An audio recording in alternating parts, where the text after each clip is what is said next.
Magandang araw mga tol, medyo nagreklamo nga po si Cuadro Alas tungkol sa gloves na gagamitin laban kay Oguni. Ayon nga po sa video ni Boss Rich Don mga tol, pinaliwanag naman niya kung ano ang nangyari tungkol sa gloves issue. Nagdala nga daw po itong si Oguni ng tatlong gloves, dalawang yellow at isang kulay black. Ang nangyari mga tol, napansin ni Cuadro Alas na medyo makapal itong black at ito raw sana ang gagamitin ni Cuadro Alas. Siyempre matagal na sa larangan ng pagboboxing si Casimero.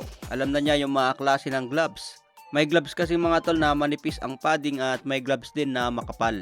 Napansin ni Casimero na yung ipapagamit sana sa kanya makapal ang padding. Siyempre kung mas makapal ang padding, mas protektado ang kamay. Pero hindi ganun kabaon ang kamao kapag tumama. Samantala yung manipis mga tol, less protection sa kamay, pero pag tumama naman yun sa muka siguradong bukol.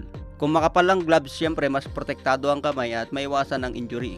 Yung manipis naman, kapag hindi ka sanay na sumuntok sa matigas, pwede ka mag-injury niyan pag napuruan yung muka. Pero kay Casimero mga tol, matagal na kasing nagboboxing, kaya hindi problema sa kanya kahit manipis na gloves ang gagamitin.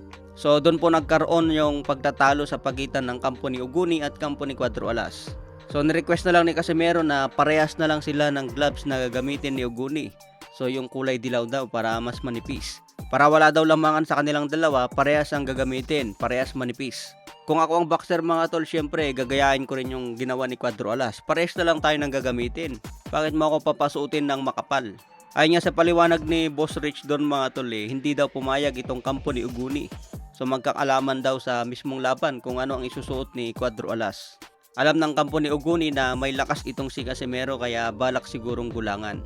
Kung matatandaan mga tol, yung naging issue dati ni Floyd Mayweather at ni Marcos Maidana. Hindi rin pumayag si Floyd Mayweather na gumamit si Marcos Maidana ng manipis na gloves. Masakit kasi yun kapag tumama yung manipis na gloves, talagang baon na baon ng kamao. Kaya hindi pumayag si Floyd Mayweather na manipis ang gloves si Maidana. Baka nga naman matulog si Floyd Mayweather nang wala sa oras. Kaya dito sa laban ni Cuadro Alas mga tol, balak gulangan Pero syempre matagal na yan si Casimero, 3 Division World Champion na yan, kaya sanay na sa mga klase ng gloves. Dapat kasi lumaban ng patas ang mga Japanese. Gusto pa kasi makalamang kay Casimero para lang hindi matulog itong si Oguni. Kahit anong gawin ni Oguni ngayon kung matamaan ng solid, kung hindi niya kayang tanggapin siguradong knockout ang abutin. Sa ibang banda naman, Kermel Moton, posible daw makapalaban sa undercard ni Demetrius Andrade versus David Benavides. Ito ang kanyang pangalawang laban sa professional. So gusto nga po ni Floyd Mayweather mga tol, isabay itong si Kermel Moton sa mga malalaking laban. Mas madali makilala kung ganyan ang diskarte ni Mayweather. Kaya bakan po natin itong si Kermel Moton kung sisikat din tulad ni Tank Davis. Sabi nga ni Moton, gusto niya world champion agad ang kalaban. Pero syempre mautak si Mayweather, hindi yan papayag na ipalaban agad sa malakas. Si Leywood pa nga ang tinatarget ni Moton sa featherweight division. Alam naman po natin na may lakas itong si Leywood.